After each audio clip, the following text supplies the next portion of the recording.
guys, ayan po ang ating menu. Ginataang tulingan guys.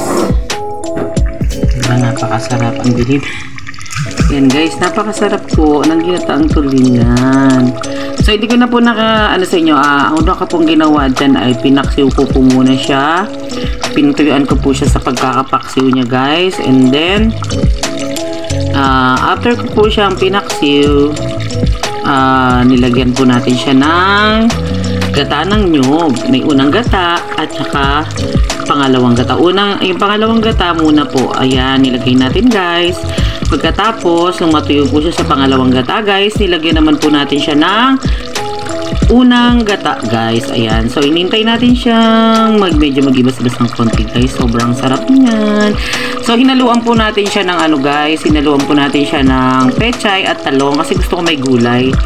So ayan guys, super sarap yan kasi pinaksiw po muna natin yan bago natin nilagyan ng gata para hindi siya malangsa. So yummy. Ayan, favorite din ng mga anak ko yan guys. Favorite namin yan, favorite ng asawa ko, favorite ng anak ko yan guys. Marami na naman silang makakain, diba? Super sarap yan. Very, very, very yummy.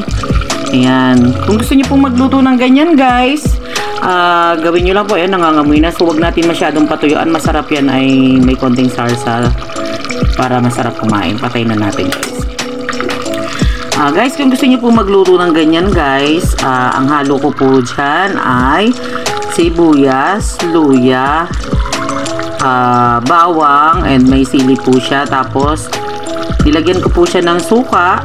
Ayan, syempre suka, asin, at saka yung pangpalasa. Depende po sa inyo kung ano pong gusto nyo ilagay, kung magic sarap or whatever. Ayan, pwede nyo po siyang lagyan ng mga gusto nyo po dyan guys na pangpasarap guys. Ayan, super yummy yan talaga guys. Grabe oh. Tapos guys, pinatuyuan ko siya sa pagkakapaksiw niya guys. After nun, nung natuyo na po siya, lagyan naman po natin siya ngayon guys ng pangalawang gata. Then pinatuyuan po ulit natin siya sa pangalawang gata guys. Ayan, medyo na ng konti oh. Parang sunog, charot. Nag-brown na yung tawag niyan kasi nga nung pinapaksiw ko siya kanina na parang na-forgotten ko, medyo nasunog-sunog ng konti. Sobra kasing busy, madaming ginagawa kasi may pumunta dito guys dahil yung tungkol dun sa aming mga papeles dyan sa pangtawid guys.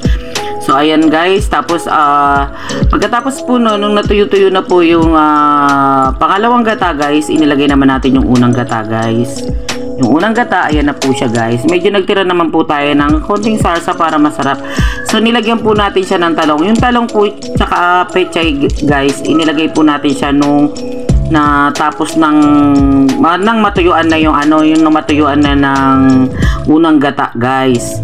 Pagkatapos nun guys, nung matuyo na yung unang gata guys, nilagay ko na yung talong at saka yung pechay. Then inilagay na po natin yung pangalawang gata guys.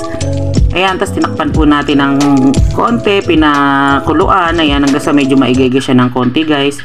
Ngayon ay luto na siya guys. Mamaya kainan na. It's so yummy. Ayan guys, sana nagustuhan nyo ang aking video guys. Ayan, huwag po kayo magsawang manood ng aking mga video guys. Hindi ko na video guys yung yung full na niluluto ko siya kasi nga wala akong taga video. Ako lang po mag-isa dito sa bahay, so walang maghahawak ng aking camera, kaya huli na. Ito na lang, at least kasi luto na. So okay na lang na walang maghawak. Ako na rin yung maghahawak. Mahirap kasi guys magluto ka tapos may walang maghahawak po tapos iba-vlog mo guys. Napakahirap po. So ayan. So sinabi naman po natin yung mga ingredients dyan guys. Kung gusto nyo gayahin po guys, ayan, ipaksiw nyo po muna siya guys. Tapos ayun, patuyuan nyo siya sa pagkakapaksiw para siya guys hindi siya mapapanis agad kasi yung suka po ay hindi po yan kagad-kagad na papanis ang ating mga nilulutong pagkain guys. Kahit may gata pa yan, once na may suka yan guys, kahit kinabukasan yan guys, ay napakasarap pa rin. Ayun, habang ang ganito pating ulam guys, habang nababahaw siya lalong sumasarap.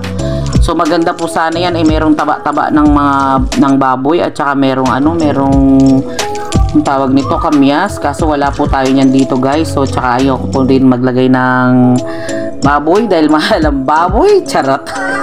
Parang may naamoy ako hindi maganda. So ayan lang guys, ginataan lang natin guys. Ayan. Salamat sa inyong panonood guys. Sana wag po kayong magsawang manood ng aking mga video guys. Ayan.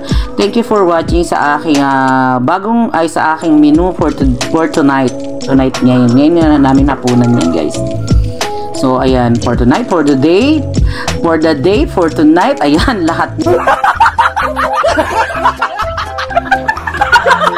Na guys, pwede yan kahit anong oras, kahit anong ano nyo siya kainin guys, pwede guys. Ayan, napakasarap po niyan. Hanggang nababahaw po ang ulam na yan guys, ay napakasarap talaga, promise.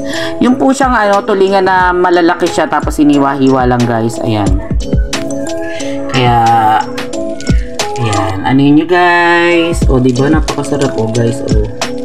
Oh, yummy, super yummy guys. Tapos nagmamantika-mantika na siya, matuyo-tuyo. Naku, napakasarap, madami na naman tayo makakain guys. Kaya jumujuba si Mami Pay Vlog. Ayan. Salamat sa inyong pagsama sa aking video guys.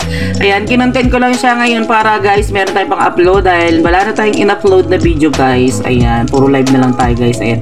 Maraming salamat po sa inyong panonood guys. Ayan, wag po kayo magsawang manood ng aking mga video guys. Ayan, shout out nga po pala sa aking mga kapatid sa Puyaters. Ayan, shout out po sa aking mga ka-team Puyaters, sa mga members at sa admin. Ayan, shout out po kay Madam Principal Elena Vlog, asawa ng mekaniko, at kay Mami Nian Vlog, at syempre sa aming gwapong-gwapong kapatid na nagsosolo. Ayan, si Master Worm. Ayan, sa admin, kapatid po namin sa aming admin. Ayan, si Master Worm. Mega love shoutout po sa inyong lahat dyan guys. Ayan. At shoutout din po sa lahat ng aming mga member. Ayan, sa lahat ng aming mga member na masisipag mag-support. Mega love shoutout po. Hindi ko maisa-isa guys. Ayan. Shoutout po sa lahat ng Team Puyaters. At thank you very much din po sa pag-shoutout ni Senator Bong Revilla sa aming Team Puyaters. Mega love shoutout. Ayan, kay Senator Bong Revilla.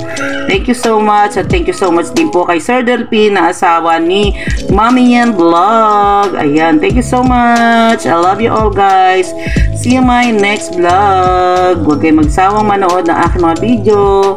Bye for now. Ayan, see you my next vlog. See you my next live. Ayan, God bless all guys. Ayan, thank you so much. I love you all. Bye-bye. Ayan, kain po tayo mamaya. Hindi ko na kayo mapapasabay kasi ito ay upload ko tonight. Ayan, para makahabol ako sa aming premiere. Ayan, bye-bye!